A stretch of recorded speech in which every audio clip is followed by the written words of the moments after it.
Manchester City's astonishing 24-game winning run at the Etihad Stadium came to an end as Liverpool came from behind to hold the Premier League champions to a 1-1 draw in their top-of-the-table clash. Erling Haaland's historic 50th goal in the English top flight propelled Pep Guardiola's men into the ascendancy early doors, but the Norwegian's effort was cancelled out by a fine. Trent Alexander-Arnold finished 10 minutes before the end, leaving City at risk of losing their grip on first place in the coming hours. While the headline team news was Haaland's inclusion in the hosts' 11, Liverpool boss Jurgen Klopp gave the nod to 3 members of his South American contingent, although he may have started to regret his decision to throw Alisson Becker into the starting side. The Brazilian goalkeeper got away with a calamitous error in the 12th minute, gifting Phil Foden an opportunity on the edge of the box only to see the Englishman send a tame effort into his grateful grasp, before Haaland failed to make the most of a mix-up between Alisson and Curtis Jones.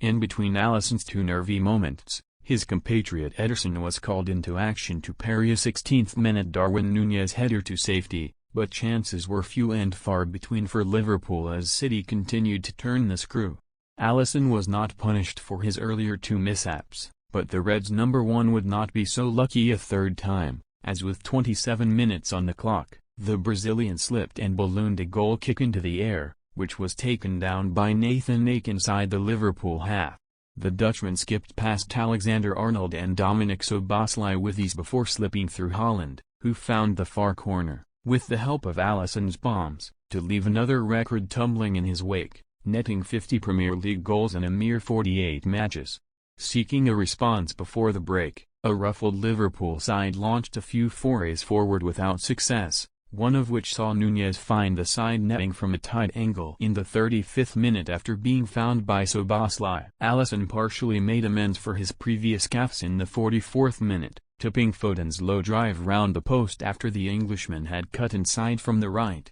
and Liverpool began the second half the brighter until Diogo Jota left the field with an injury. Luis Diaz replaced him. Jones's number was also up as Klopp introduced Ryan Gravenberch into the fray, but Liverpool's efforts to trouble Ederson continued to prove futile, thanks in no small part to a succession of wasted corners. City's desire for a second goal soon took over, as Rodri let fly from distance in the 64th minute but was thwarted by the backside of Joel Matip, whom Rodri believed for a split second had used his hand to divert the ball behind. The hosts very nearly offered Liverpool a set-piece lesson in the 68th minute, as Ruben Dias tapped home at the back stick after Alisson let a corner slip through his grasp, but he was under pressure from Manuel Akanji and was saved by a debatable foul decision. Liverpool ought to have thanked their lucky stars that the VAR room agreed with Chris Kavanagh's original call, as replays showed that the contact was minimal, and the Reds made the most of their reprieve in the 80th minute.